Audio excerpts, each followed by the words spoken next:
tal? ¿Cómo están? Bienvenidos una vez más a Teoría del Caso, este programa que grabamos en conjunto con el Ministerio Público Fiscal y donde, bueno, vamos avanzando en los distintos temas que impactan en la sociedad y hoy justamente tenemos uno de los más importantes de los últimos tiempos.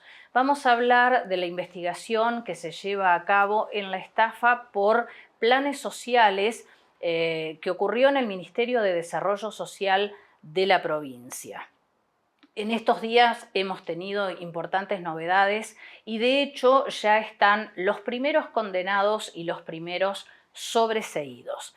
Para tener más detalles sobre esta investigación que ya lleva 2 años prácticamente, porque comenzó en noviembre del 2022, vamos a dialogar con el fiscal de delitos económicos, el doctor Juan Narváez, y con el fiscal jefe Pablo Viñaroli, quien supervisa esta investigación.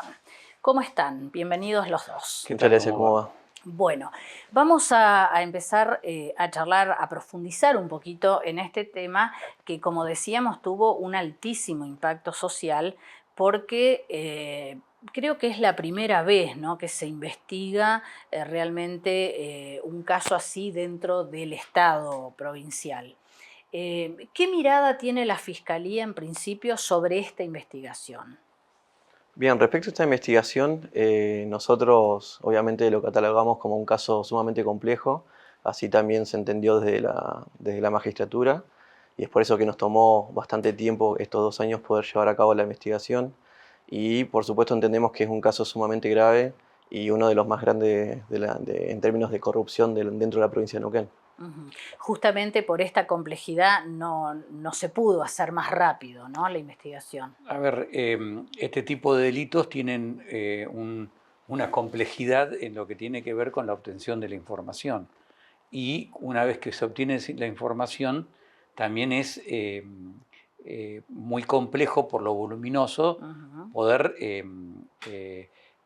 analizarla y llegar a las conclusiones por ahí en tiempos más rápidos de lo que a nosotros realmente nos gustarían. Pero si nosotros tenemos en cuenta nuestro sistema procesal, o sea, nos habilita en estos casos a tomarnos el tiempo que no hemos tomado, y realmente si nosotros nos comparamos con otras jurisdicciones, estamos con un caso de corrupción en donde a menos de 2 años de haber formulado cargo ya están los primeros 5 condenados.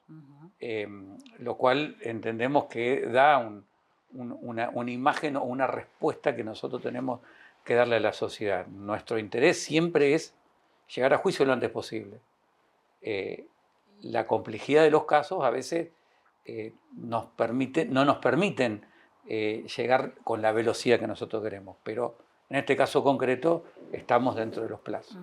¿Se encontraron con muchas trabas dentro de la estructura del Estado, digamos, para obtener esa información que necesitaban?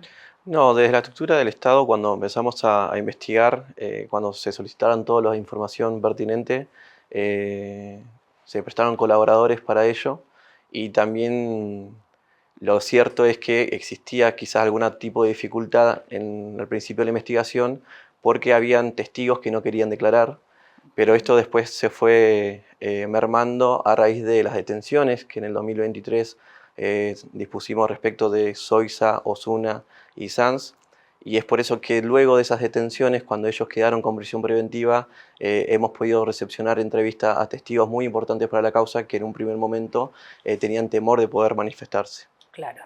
Bueno, mencionaban recién, ya hay 5 condenados y hay 5 también sobreseídos. ¿Quiénes son estas personas y qué delitos se le pudieron probar? Sí, en principio hay 6 sobreseídos. Se trata de imputados que en un momento nosotros habíamos formulado cargos por el mismo hecho que le habíamos formulado al resto de las personas, también en este caso, pero tenían un rol de menor relevancia para nosotros. Y se trata de imputados que extraían dinero en efectivo en los cajeros automáticos o cobraban cheques o reclutaban personas para que sean beneficiarios de este plan social.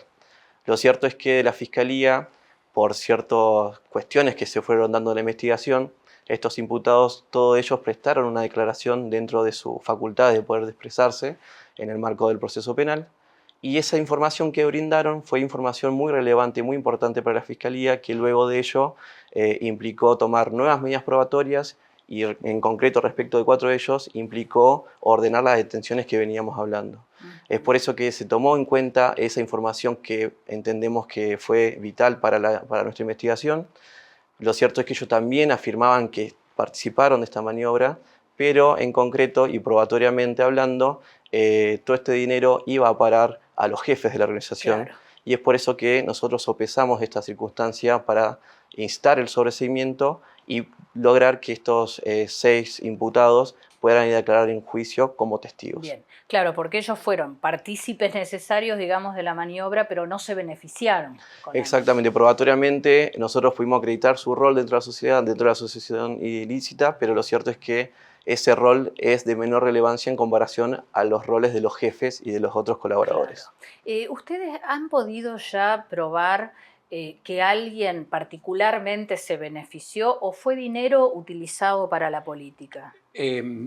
Surge de la investigación este doble destino del dinero. O sea, por un lado, el destino político que tenía el dinero, o sea, no solamente por testimonio, sino también por información obtenida en los dispositivos electrónicos, surge como mes a mes concurrían a la sede de la calle Rivadavia punteros políticos que retiraban sobres o con dinero o con cheques. Y por otro lado también tenemos probado que puntualmente una de las personas que están imputadas, que es el señor Sanz, se benefició personalmente de la maniobra con la adquisición de 2 inmuebles en barrios cerrados, adquisición de vehículos, montar negocios para una pareja, y también hemos podido determinar que de alguna manera parte de ese dinero solventaba el negocio particular de Sois. Bien. Bueno, los condenados, ¿qué pena van a cumplir? Existen 5 personas que ya fueron condenadas a través de un procedimiento abreviado en donde las partes convenimos, principalmente los imputados hicieron cargo de los hechos, de la calificación legal de asociación ilícita en concurso real con fraude al Estado y también defraudación especial por el uso de tarjetas de débito. Se hicieron cargo de ello y la pena que se le impuso, que finalmente la jueza resolvió, es de 3 años de cumplimiento en suspenso. ¿Esto qué quiere decir? Ellos van a cumplir una condena estando en libertad, pero con ciertas reglas de conducta que deben respetar, porque si llegan a incumplir alguna de ellas, se puede revocar esa condena en suspenso y directamente cumplirla en una unidad de detención. La jueza homologó 5 acuerdos que en principio eran 8.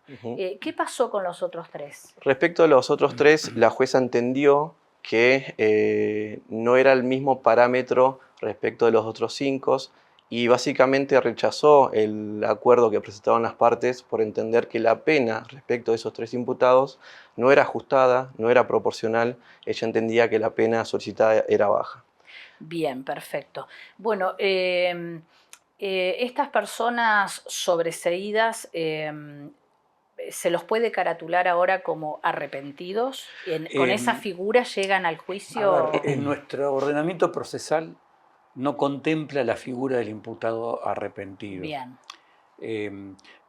Con lo cual, nosotros nos valimos de otras herramientas que nos da así la ley procesal, que es la aplicación de un criterio de oportunidad que está relacionado cuando alguien tiene una participación de menor relevancia, como dijo Juan Manuel recién, pero nosotros en estos casos donde hay un interés público de por medio, a a esa exigencia legal, desde un lugar, desde una cuestión de política criminal, le agregamos un requisito más, que es que aporten información, en este caso, que permita ir a los niveles superiores de los que llevan adelante el delito. Bien, en estas jornadas de audiencias donde se determinó que hay 5 condenados, que hay sobreseídos,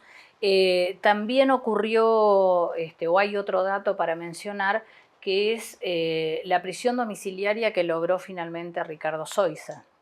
Sí, nosotros veníamos discutiendo ya hace un par de meses sobre la situación procesal de la medida de coerción de Zoysa.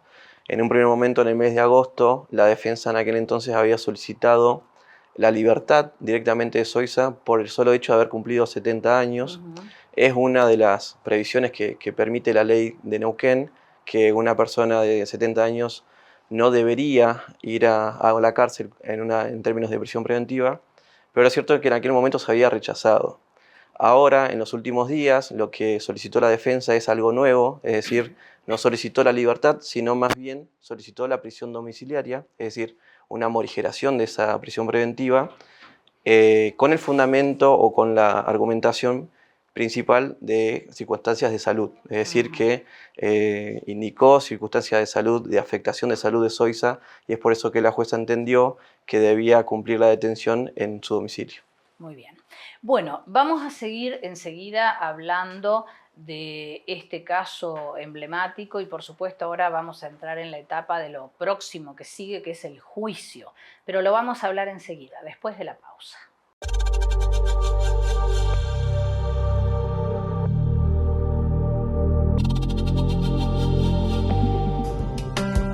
Todos los días se cometen estafas en nuestra provincia bajo distintas modalidades.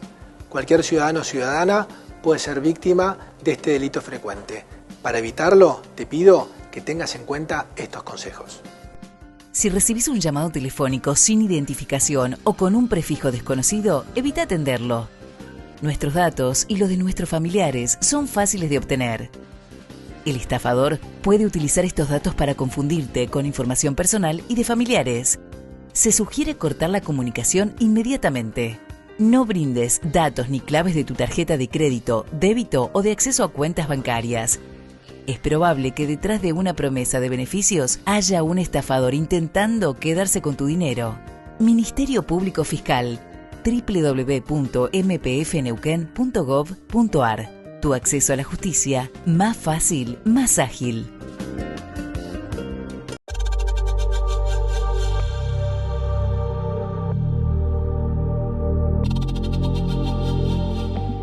Muy bien, continuamos y hemos hecho en la primera parte de este programa una especie de resumen del recorrido realizado por la Fiscalía desde el inicio de la investigación, allá por noviembre del 2022, hasta este momento donde ya hay 5 condenados y 5 sobreseídos en esta causa. Ahora viene la etapa más importante, quizás, que es la del juicio.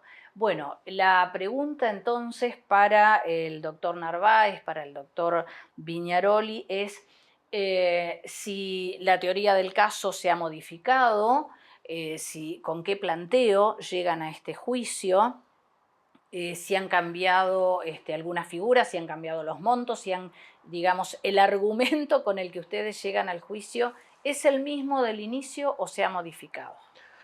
Nosotros mantenemos la misma teoría del caso que habíamos postulado en las formulaciones de cargos. Es con esa misma teoría del caso que vamos a ir a juicio. Incluso nosotros en los últimos días ya hemos presentado el requerimiento de apertura a juicio, es decir, se tomó la decisión de la Fiscalía de llevar este caso a juicio. Esto tiene que pasar por una etapa intermedia que se le llama una audiencia de control de acusación, en donde finalmente la Fiscalía y también la querella van a presentar este caso para que poder llevar a todo el resto de los imputados que quedan a la etapa de juicio y finalmente tratar de lograr probar estos hechos y la calificación legal. Bien, había una primera fecha que era el 29 de septiembre, ¿se mantiene esta fecha? ¿Se extendió el plazo? Si bien a pedido de una de las defensas, la semana pasada se dispuso la prórroga de la investigación por 15 días. A partir del 29 de septiembre, la Fiscalía ya presentó la acusación en esa fecha, con lo cual a nosotros no nos fue necesario valernos de esta prórroga para poder presentar la acusación. Bien. Bueno, finalmente, ¿cuántas personas van a juicio? En un total de 19 personas. Eso es lo que el restante a través de las personas que fueron condenadas y las que fueron sobreseídas, y es por eso que quedan un total de 19 personas, o 19 imputados, mejor dicho, que debemos llevarlo a juicio para poder probar los hechos. De esos 19, ¿cuántas serían las personas que están más comprometidas, digamos? Desde nuestra postura están probatoriamente todas las personas comprometidas. Lo cierto es que hay diferentes niveles de responsabilidades. Claro, Sería, en un primer nivel hay 5 jefes, y en un segundo nivel hay 4 colaboradores de los jefes que permitieron que esta maniobra se pueda desplegar y llevar a cabo durante todo este término de la investigación, mejor dicho, desde el septiembre del 2020 a julio de 2022. ¿Cuándo creen ustedes que se puede iniciar el juicio y cuánto puede durar? Esto es, digamos, es una pregunta a veces difícil de contestar porque depende de algunas variables que no manejamos nosotros. Una vez, digamos, ya está presentada la acusación, ya tenemos corrido el tiempo, 15 días después del 29 de septiembre, por pedido de una de las defensas. Inclusive hay que ver cómo cuentan estos 15 días, si son corridos, claro, o hábiles. Nosotros entendemos que son corridos. Y después, ¿qué planteos pueden venir de parte del resto de la defensa ante el plazo que ellos tienen para contestar nuestra acusación? Si bien la ley les da, en este caso, al ser un caso complejo, normalmente se le da 5 días, ahora el caso complejo le duplica los plazos. Puede ser que por la complejidad y demás hagan alguna petición ante algún juez para que este plazo sea mayor, y hay que ver cuál es el resultado. Nuestra idea es oponernos, porque así como nosotros todo este tiempo estuvimos obteniendo evidencia, ellos también tuvieron el mismo tiempo que nosotros para obtener evidencia, para analizar la evidencia que nosotros fuimos consiguiendo, porque el acceso a la información de ellos fue total, con lo cual estas variables nos hacen dificultoso decir en X cantidad de tiempo. Porque, como decía el doctor Narváez, una vez que esto se solucione, hay que hacer una gran audiencia donde se pone sobre la mesa la teoría del caso de la Fiscalía, si las defensas quieren la teoría del caso de la defensa, y con qué prueba vamos a ir a juicio. Claro. Y ahí se discute la validez o no validez de alguna prueba, si es pertinente o no es pertinente alguna otra prueba, con lo cual, después de esa audiencia, que no sabemos cuándo se va a realizar, ya se está en condiciones de fijar Esa es la un juicio. audiencia de control de De acusación. control de la acusación. Bien. Bueno, pero estimamos entonces que esto va a iniciarse el año próximo, ¿no? No antes de febrero. Al menos la audiencia de control de acusación seguramente se va a fijar este año. Y entendemos por una cuestión de agendamiento y también de buscar un espacio que se pueda llevar a cabo este juicio por la magnitud no solamente de la cantidad de partes, sino también principalmente la cantidad de imputados. Estimamos que se puede llegar a fijar en el primer semestre del año que viene. Claro, porque 15 imputados, ¿cuántos testigos va a tener este juicio? Por lo menos la Fiscalía, ¿cuántos tiene? Sí, casi 300 testigos, entre testigos y peritos, lo que va a demandar. Después se tendrá que analizar si la Fiscalía, si la Oficina Judicial lo habilita, claro, de ver si se van a hacer jornadas en la mañana y en la tarde, si esto va a ser continuo, si podemos trabajar los fines de semana o no. Entonces eso va a demandar o va a implicar que el juicio se pueda llevar a cabo en 1 mes, 2 meses o 3 meses. Claro, porque ustedes tienen 300, pero las defensas también tendrán testigos. Exactamente. O sea que va a ser multitudinario realmente es verdad, van a tener que buscar un lugar muy amplio, ¿no? Sí, Porque además es oral y público, o sea, Exacto. puede ir gente puede ir a ver gente a verlo, el exactamente. juicio. Que Tam- creemos que va a llamar la atención y seguramente va a haber público. Exactamente. También hay que tener en cuenta que quizás estos 300 testigos que nosotros hemos ofrecido puedan reducirse Claro. a través de ciertos mecanismos que nos permite la ley de dar por probados ciertos hechos que vamos a acreditar con esos testigos. Claro. eh, Sí, para no repetir para no testimonios, repetir digamos. testimonios. Ujú. También es cierto que como nuestra ley hoy nos obliga a incorporar todo a través de testigos, por cada información que queremos nosotros incorporar, al menos ponemos 2 testigos ante la eventualidad de que alguno no pueda Asistir. concurrir, Claro. vaya otro y no quedarnos sin esa prueba. Bien. El monto original de la estafa que se investiga, que es de solo 2 años, ¿no? Ujú. Rondaba los 160 millones de pesos. ¿Cuánto sería hoy a valor actual? El monto original histórico es aproximadamente un poco más de 153 millones de pesos. A valor actual implica una suma de un poco más de 935 millones de pesos. Eso al valor actualizado que lo hicieron las contadoras que forman parte del equipo de la Fiscalía, tomando en cuenta una tasa objetiva que tiene en cuenta siempre el gabinete contable del Poder Judicial. Es decir, Bien. nosotros tomamos esa misma tasa, ellos lo aplicaron y finalmente ese es el valor actualizado de la maniobra, al menos en estos últimos días. Sí, y tener en cuenta, Sí. o sea, si nosotros hubiéramos actualizado el monto con el índice de inflación, sería mayor. Mucho mayor. ¿Sí? ¿Y qué pasa con ese dinero? ¿Dónde está? ¿Se recupera? Bien, como decíamos anteriormente, nosotros pudimos determinar que ese dinero tuvo una doble finalidad. Política. El de la política El es de la difícil política recuperarlo. es muy difícil de recuperarlo porque, por lo que surge también de la información, era dinero que se utilizaba como prebendas para Claro. poder llevar adelante campañas políticas, actos Claro. políticos. Y el dinero que tiene que ver con el beneficio personal, tenemos nosotros embargado cuentas, embargados inmuebles, Ujú. con lo cual, una vez hecho el juicio y lograda una condena, va a ser ya la Fiscalía de Estado la que tenga que iniciar los juicios civiles o administrativos para el recupero del dinero. O sea, porque si bien nosotros dentro de la investigación, uno de los fines es tratar de mitigar el daño económico y poder embargar y inmovilizar bienes y dinero, nuestro fin principal es lograr una sanción penal. Claro, ¿Sí? exacto. Por eso estamos acompañados por la Fiscalía de Estado, que además de la sanción penal están buscando la sanción económica. Ujú. En toda esta estafa hay otra parte que también era partícipe necesario, digamos, y que entendemos que hasta el momento no hay ningún imputado ni investigado, que es la gente del Banco Provincia.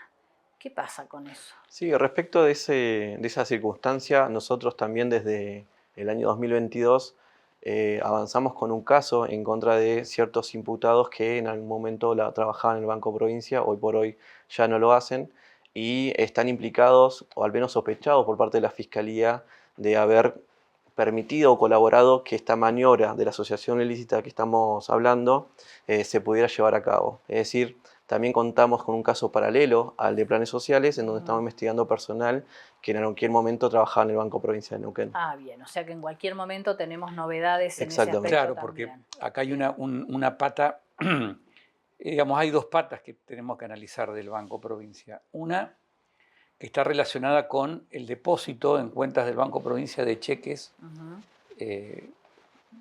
provenientes de cuentas de subsidios en cuentas de empleados del Estado. Y por otro lado, lo que estamos en ese caso paralelo investigando es la mecánica de la entrega de las tarjetas de débito, que no está muy claro si estas tarjetas las retiraban los beneficiarios y las entregaban, cosa que en algunos casos tenemos acreditado que era así, pero en otros casos sospechamos de que no podría darse esta circunstancia. Este caso está avanzando, no al ritmo del principal, porque nuestra idea era poder hacer el juicio en este caso, y una vez que ya tengamos presentada la acusación, nos vamos a poder agilizar los otros. Bien. De las 15 personas que llegan a juicio, ¿cuántos están hoy con preventiva? Hoy por hoy existe una sola persona, que es Marcos Osuna, que está con prisión preventiva, y el resto que también está en su momento con prisión preventiva es Néstor Sanz y Zoisa Ricardo, que hoy por hoy están con prisión domiciliaria. ¿Y por qué determinaron ustedes que unos sí tenían que tener una prisión preventiva y otros no?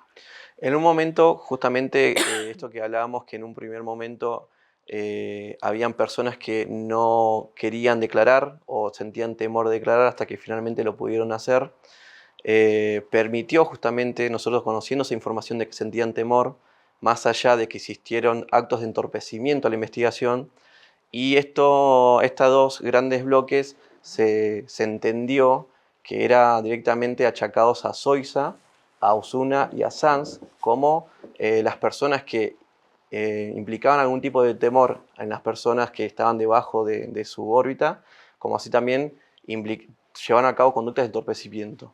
Es por eso que solamente la Fiscalía tenía información de riesgos procesales respecto de esos tres, es por eso que respecto de ellos tres se solicitó la prisión preventiva y no respecto de otras personas o de otros imputados en donde entendíamos o no contábamos con información que nos permitía concluir que existía algún tipo de entorpecimiento o algún tipo de riesgo de fuga. Es decir, no había un riesgo probado y es por eso que nos veíamos imposibilitados de pedir alguna medida de coerción para el resto de los imputados. Bien. ¿Cómo se controla la prisión domiciliaria de Zoisa? Porque el hecho de estar en su casa quizás le permita tomar contacto con gente o ejercer presión sobre algunos. ¿Hay alguna manera de controlar eso? Bien. Teniendo en cuenta esto, fue uno de los motivos por los cuales nosotros nos opusimos a que esté en prisión domiciliaria, sumado que desde nuestro punto de vista las cuestiones de enfermedad planteadas, y de acuerdo al dictamen de nuestros médicos forenses, podían ser tranquilamente atendidas en el lugar de detención. La jueza lo que le impuso fue una prohibición genérica de no mantener contacto con ninguno de los testigos. También se hacen rondines sorpresivos, pero este rondín sorpresivo lo único que nos va a nosotros asegurar es que esté en la casa, no que mantenga contacto. Con lo cual nosotros hemos diseñado un dispositivo con las personas que puedan ser afectadas para que ante la más mínima sospecha de que haya algún intento de comunicación de parte de Zoisa, inmediatamente nos sea comunicado y nosotros adoptar las medidas que se correspondan. Bien, bueno, ¿este es el caso más complejo que tuvo la Fiscalía en estos años? La Fiscalía de Delitos Económicos tiene bastante casos complejos, se podría decir que sería uno de ellos, pero lo cierto es que por la magnitud de los hechos que se investigan o la pluralidad de imputados, pero principalmente la índole, porque esto fue algo que se tejió desde dentro del Poder Ejecutivo, dentro de un Ministerio de Desarrollo, y es por eso que entendemos que es un acto, o mejor dicho, es una investigación que más allá de ser compleja en términos jurídicos, también es importante que se pueda resolver para dar un mensaje a la sociedad justamente de haber juzgado un caso de corrupción. Les voy a preguntar algo que no sé si me lo pueden contestar, pero como ya han confirmado que buena parte de este dinero se utilizó en la política, en campañas y otras actividades, ¿ustedes creen que la responsabilidad termina con estas 5 personas de la asociación ilícita o esto debería ir más arriba la investigación? A ver, nosotros en nuestra teoría del caso, desde un inicio, a la investigación no le pusimos un techo, para llamarlo de alguna manera. De hecho, creo que está demostrado porque nosotros iniciamos la investigación y logramos en su momento, en noviembre de 2022, la información nos daba para formular cargo y considerar jefe de la asociación ilícita a Zoiza y como colaboradores a Osuna y a Sanz. El caso avanzó, la investigación fue obteniendo cada vez más información y pudimos ir un estamento más arriba, o dos estamentos más arriba, uno que está relacionado con todo el área administrativa del Ministerio de Desarrollo Social y hasta el ministro. Claro, no hay que olvidar que el ministro está imputado. Exactamente. El exministro. El exministro, o sea, llegamos hasta el nivel de la cabeza del ministerio. Obviamente que nosotros, dentro de nuestra teoría del caso, analizamos otros niveles. Desde mi punto de vista, hay responsabilidades que por ahí no son penales, pero sí que son políticas y que tienen consecuencias y que se deben ventilar en otro ámbito. Pero nuestra obligación es ir a juicio con aquellas personas con las cuales tengamos evidencia, con la cual probablemente en un juicio logremos una condena. Claro, necesitan probar la participación. Exactamente, y no por una cuestión de decir, miren... claro, suponemos. Claro. O sea, podemos tener muchas suposiciones. Nuestra obligación, distinta a un ciudadano común, es poder probársela a un juez. Exactamente. Nosotros entendemos que hasta el ministro podemos probárselo a un juez. Bien. Más allá, no tenemos información. Perfecto. Para terminar, hubo un cambio de gobierno en el medio de la investigación, pero antes o después, ¿sufrieron algún tipo de presión política? No, jamás. No. De hecho, desde el Poder Ejecutivo, la Fiscalía de Estado colaboró con la investigación. Y nunca se nos puso ningún límite ni se nos dijo nada de lo que tengamos que hacer. Bien. Bueno, ahora quedamos expectantes a ver cómo continúa, las nuevas fechas que se irán fijando, la audiencia de control de acusación y, por supuesto, el inicio del juicio que suponemos va a ser el año que viene y que nos va a tener realmente muy ocupados, no solo a ustedes, a la prensa, sino también a la ciudadanía, ¿no? Que va a poder ser parte y, si le interesa, incluso participar de todas las jornadas que dure este juicio oral y público. Les agradezco muchísimo toda la información que nos han dado y, por supuesto, a toda la audiencia le agradecemos haber estado ahí una vez más siguiendo Teoría del Caso y los invitamos para el próximo programa. Muchísimas gracias.